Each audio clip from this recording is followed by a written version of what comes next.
السلام عليكم ورحمة الله وبركاته. سؤالنا النهاردة عن سنن الطواف ومستحباته. يعني ما هي سنن الطواف ومستحباته؟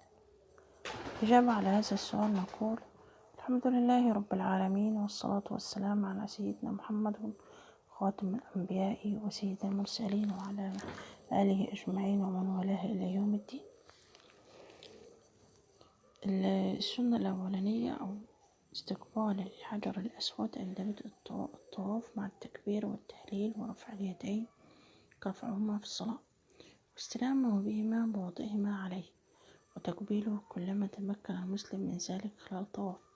قد وردت في ذلك أحاديث، منها ما جاء عن ابن عمر رضي الله عنه قال: استقبل رسول الله صلى الله عليه وسلم الحجر الأسود واستلمه، ثم وضع شفتيه يبكي طويلا، فإذا عمر يبكي طويلا، فقال صلى الله عليه وسلم: يا عمر، ولا تسكب العبرات أي الدموع، فإذا لم يتمكن المسلم من تقبيلها أو من مسه أشار إليه بقوله: الله أكبر.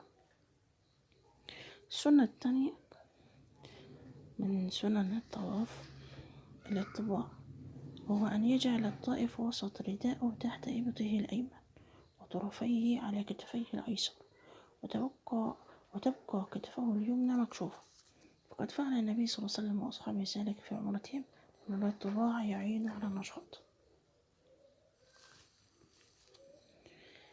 في الطواف، ولا سيما في الأشواط الثلاث الأولى.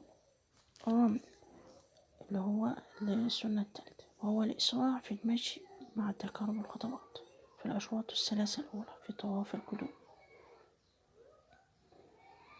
وفي طواف العمرة والمشي العادي في بقية الأشواط. في صحيح مسلم عن ابن عمر أن الرسول صلى الله عليه وسلم قال: رمل من الحجر الأسود إلى الحجر الأسود ثلاثا ومشى أربعا. الاطباع والرمل خاص بالرجال، أما النساء فلا شيء عليهن في من ذلك ستر لهن. 4. استلام الركن اليماني، أي المسح باليدين عليه، لأنه ثبت أن الرسول صلى الله عليه وسلم فعل ذلك. في الصحيحين عن ابن عمر رضي الله عنه أنه قال: ما تركت استلام هذين الركنين اليماني والحجر الأسود منذ رأيت الرسول صلى الله عليه وسلم يستلمهما.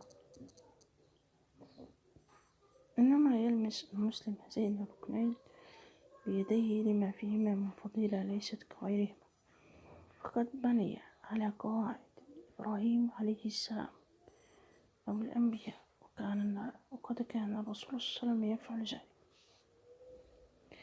5. صلاة ركعتين بعد كل طواف، والأفضل أن يكون عند مقام إبراهيم لقوله: وتخذوا مقام إبراهيم مصلى. في الحديث الشريف أن الرسول صلى الله عليه وسلم حين قدم مكة طاف بالبيت 7، وأتى القائم فصلى ركعتين وقرأ الآية السابقة. 6. الشرب من ماء زمزم بعد الطواف. في صحيح أن رسول الله صلى الله عليه وسلم شرب من ماء زمزم بعد طوافه، وقال: إنها مباركة، وإنها طعم وشفاء من السقم، وأن الشرب من ماء زمزم فيه البركة، فيه الشفاء لمن شربه، وفيه الشفاء من المرض. 7.